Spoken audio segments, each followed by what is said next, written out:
Hey, this is Will Buchanan. I'm walking all the way across the country to the New Hampshire seacoast in search of more freedom on a project called the Walk for Liberty. Today is December 20th, 2008, day 216.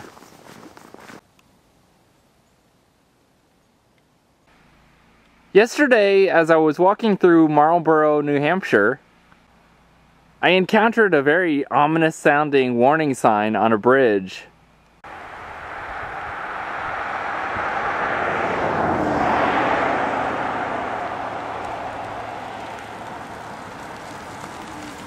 Pass at your own risk.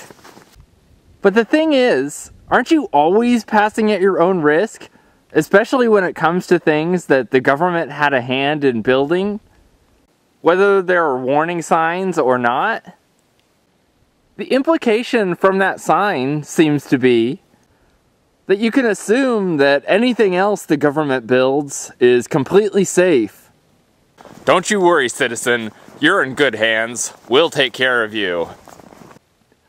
Oh, right. Just like they took care of those people that had the section of the Big Dig tunnel collapse on top of them. Or like they took care of all the people who were killed and injured when the bridge over the Mississippi River in Minneapolis catastrophically collapsed.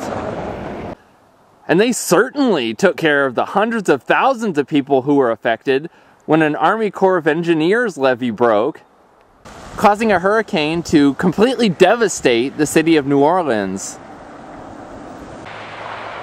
Of course, you're at risk with nearly anything you do. And with any kind of bridge, road, building, or other structure that you use. However, I personally would have much more trust in one which is owned and maintained by a private company.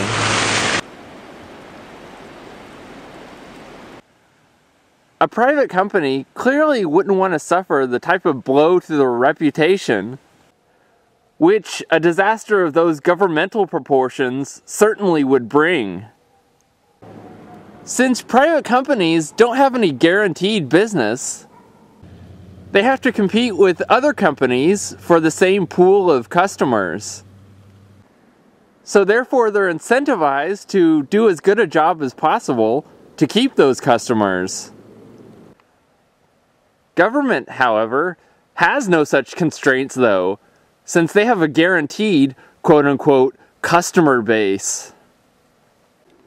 So they're not incentivized in the same way that private companies are to do as good of a job.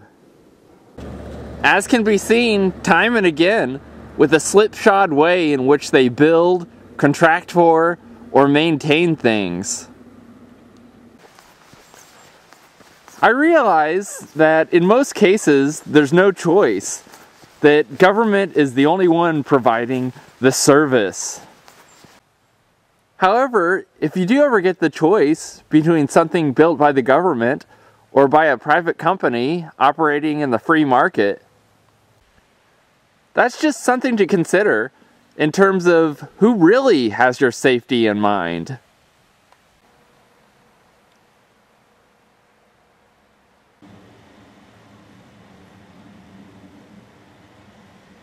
I'm walking today with Lou through his hometown of Peterborough.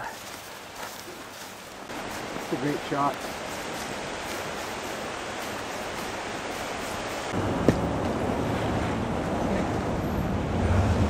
Supported by taxation.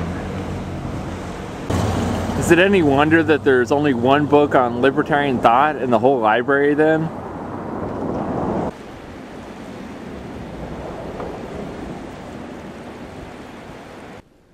I walked 10.5 miles for Liberty today, and here's my GPS position. If you appreciate what we're doing to spread the message of freedom on the Walk for Liberty, then please help support our work by contributing at donate.walkforliberty.com. This is Will Buchanan, signing off.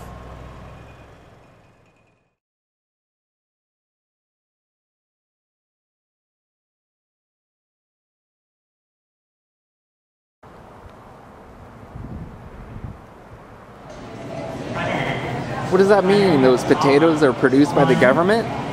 Bread lines, here we come.